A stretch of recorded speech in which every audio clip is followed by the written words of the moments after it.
All right, Tactical Tater here. Today we're going to be looking at doing some long-term prep food storage. So there's a lot of great companies out there.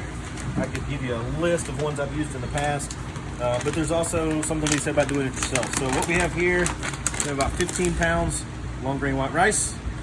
These are Mylar bags. I'll be getting a link in the description so you can find the ones that I use. All right, so all you're going to do is you're going to get your Mylar bag, fold it down, make sure it's going to fit. You're going to be able to seal it. You're going to use one of these handy survival tactical hair straighteners. My wife just happens to have that one, so she doesn't see that I'm using that for this. The next thing we're going to use is we've got oxygen absorbers. So I've already taken one out of here and resealed it. This is just a package of oxygen absorbers. I do the same thing. I seal these and suck the air out with my shop vac, and then I seal them with a straight iron. So what these are going to look like, I'll go ahead and pull this one out. We put one down here already to get it started. It's starting to heat up. So they heat up once they start getting exposed to oxygen. What they're going to do is they're going to absorb the oxygen out of the food. So you have oxygen absorbers and you have moisture absorbers. School of thought out there, one's going to take the moisture and it's going to suck all the moisture in. But the thing is stuff like rice, beans, lentils, things like that, you're not going to have a lot of moisture anyway. And the real killer, really what's going to turn this rancid the fastest, is going to be oxygen. So take these. This is one that's made for a little bit more than we have in this bag, but it's always better to have more. But it's actually getting pretty hot to the touch. So let's take that back down in, not lay it on top, put it down into the middle. All right, next thing we're going to do is we've got way too much bag, but the next size down was too small. So we're just going to cut the top off right here. These Mylar space bags are absolutely amazing. You can actually reuse when you cut this. You can seal this, and now you've got another little bag that you can use. Stuff goes a long way. So now, next step, you're gonna take your tactical hair straightener. Food bag storage sealer, the tactical variant, and you're just gonna seal the bag.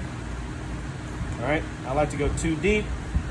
That way, when I go across here, I overlap as I go. It doesn't take a whole lot.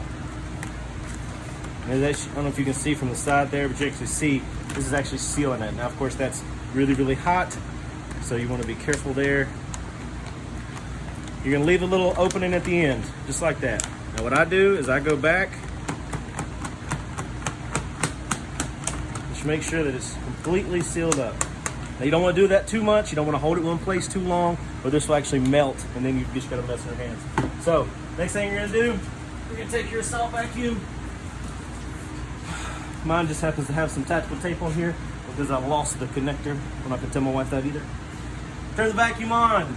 The next step is going to be to stick the vacuum down into the bag, and then while it's barely in the bag, sucking all the air out, which you're going to be able to see, then you're going to seal it with the straightener. You're not going to be able to hear me talking, so we're going to go over that again. Take this, put it down into the bag, like so. Suck the air out, and then go up underneath it, seal it, pull this out, and seal the top. That's what you're going to see. You just won't be able to hear me talking about it. Here we go.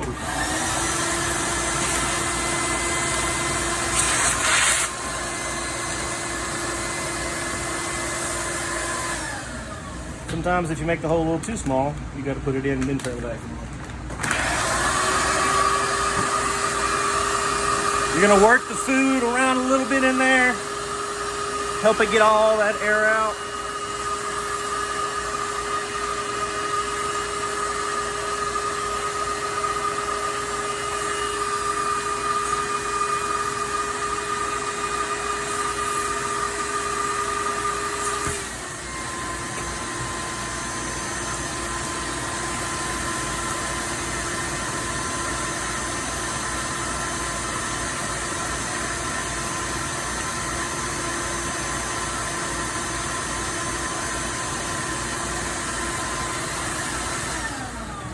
Now,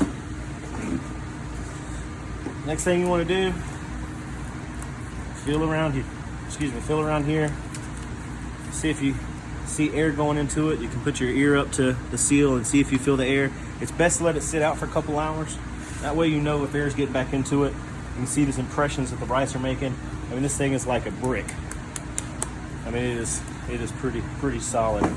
Now, once that's done, right on there, the date. It's good for 25 years. Now, could go to 30, but it's good for at least 25 years. The reason that's important is because if you take rice in a bag and you just put it in your pantry, it might be good for a couple years. Might get stuff in it sooner than that. It might last 4 or 5 years, but this right here, with the oxygen absorbers in here and it being airtight, 25 years from now, you open that up, it'll be just like you bought it. All right, Task Potato, out.